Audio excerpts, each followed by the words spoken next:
Howdy, I'm Grey Pilgrim. Well, this is, I don't know, it's 1852 to /1854 paper cutter sharps. Why is it called a paper cutter? That's because when you pull this down, you can't put a regular cartridge in here. You put a paper cartridge in, and then the end of it, when you close it, there's a sharp blade right there, and it cuts the end of the cartridge and leaves a whole bunch of black powder down in the chamber here. Then you put on a cap and fire away. These were 1852 to 1854 was when they were made. Then they rechambered them in 45-70 and sold them as buffalo guns. But that was after the Civil War. This is well, it was sold by Dixie Gun Works, but it's marked IAB Gardone VT, made in Italy. Well, that IAB Gardone, that's not the manufacturer. That is the proof house in Italy that most of the guys in Brixia use to get the okie dokie on their guns. This was marketed by Dixie Gun Works, and I guess they never put a manufacturer name on it. It's not the greatest rifle in the world. What I really wanted was a cartridge sharps. I mean, that would be neat. And I want a full rifle. What I want is a Shiloh sharps, but I'm not rich. And I don't want to spend 2 years waiting for one. That's the backlog on people who want to buy these. But I got a sharps. This one's a carbine saddle ring.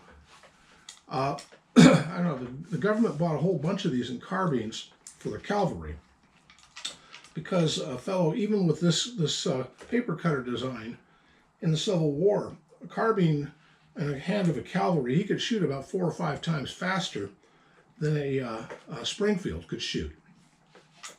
And well, that was highly prized. You know, that you could get off a few extra rounds at those Johnny Rebs, and then later on, this or the 45-70 cartridge one, you could use it over in the buffalo hunts, and they were very popular for buffalo hunting in 45-70.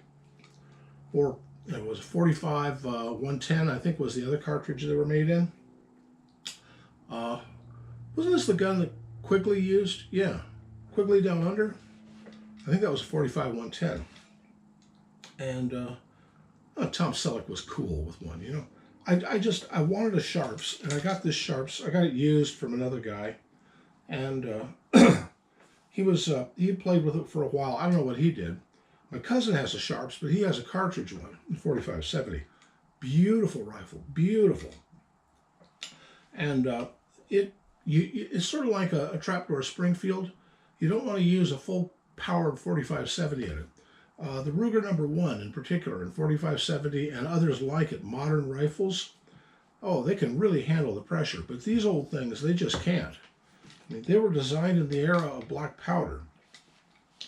And you shoot this thing, you get about 5 rounds off, and it's all gummed up to hell. And you got to stop and, well, first of all, lube it religiously all over. And otherwise, it will just completely choke up with black powder soot, which it will anyway. And then after shooting, be sure to clean it out well. This one has been shot about 5 times and cleaned up well and put away on the wall. And I take it down every year and clean it up again. I don't do a full black powder clean, but you know, I use some maybe some ballistol and some hoppies, and just get it in good shape. By the way, you see this thing here? That's the safety, you might say. You put it forward like that, and you can't lift this up and put another cartridge in. So it's just a, I don't know, can you? Yeah, you can still fire with that on, but I guess it's sort of a safety. Well, anyway, I wanted to talk about something. You know, I've been making these YouTube vids for some time, and I noticed that of late, some of my more dedicated followers are always on and leave a message or two, but my subscriptions have just flattened out.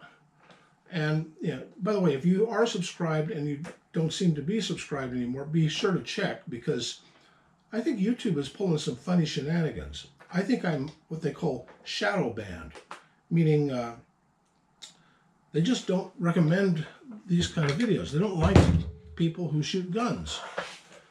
Well, I'm not shooting modern guns, not much. I mean, most of my stuff is black powder or really, really, really old military surplus stuff, like all these rifles here. But, you know, these are all black powder. That's a brown Bess up on the wall there, you know, and flintlocks. Now, granted, the ones right above my head, those are World War I vintage. Rothsteyr and Steyr-Hahn. Did I get that right? No, Rothsteyr-Hahn. Austro-Hungarian Army. Just getting the cartridge for those these days is a chore. I've got some, I can make Steyr-Hahn. Rothsteyr, I tried making them for a while. It's a bear. But then Starline made the brass, and a company named Steinells made the actual cartridge. And that was a godsend, because you could shoot it again. And I bought up as much as I could of their stuff. It wasn't Fiocchi. Well, yeah, it was Fiocchi. They put out a limited run of it back in, I don't know, 1980s, I guess. And the cartridge in the box was marked 8mm Labelle, which it isn't, but that was what the cartridge was marked in the box. Unfortunately, it was also loaded up a little bit hot, and that can create an issue with an older gun. I don't shoot Fiocchis anymore. They're just, you know, I kept my brass and I've reloaded. As I say, I load cartridges mild. I just want it powerful enough that it's relatively accurate and that it will actually work the action. I'm not trying to make a powerhouse out of these ancient weapons that I sometimes reload for. I'm trying to make something that works. And it works well. If I want something with a little bit of power, well, I've got 8 Mauser or 308 or 30-06 or, you know, I guess Arasaka, we might say, is pretty powerful, though kind of wimpy in my opinion. But anyway, like I was saying, check your subscriptions. And well, by the way, if you just ran into this somehow, and how you would, I don't know, since YouTube never recommends them. But if you did, like, share, subscribe, you know, all those good things. And anyway, not a French stuffer, but I don't get this thing. I don't get it. This thing just cut out after about a minute. This is ridiculous. And it's a brand new battery. Anyway, as I said, this is Sharps, and it's not a French stuffer. It's a cartridge gun, but it's a paper cartridge. And that's different. That's real different. There was a window of time where they did that on a lot of cartridge guns. Pistols in particular. All the 1851, 1860, and the like pistols used in the Civil War were actually cartridge guns. They were shooting paper cartridges. People nowadays load them with, you know, black powder and a ball, but back then they used a conical bullet in a cartridge. And you get them about a 4-pack of them or a 6-pack or something. It's a wooden block with a bunch of cartridges in it. There's some companies right now that make those boxes and have the right stamp on the side of it and all that, and have reloading kits to help you reload them. But anyway, all that aside, happy trails.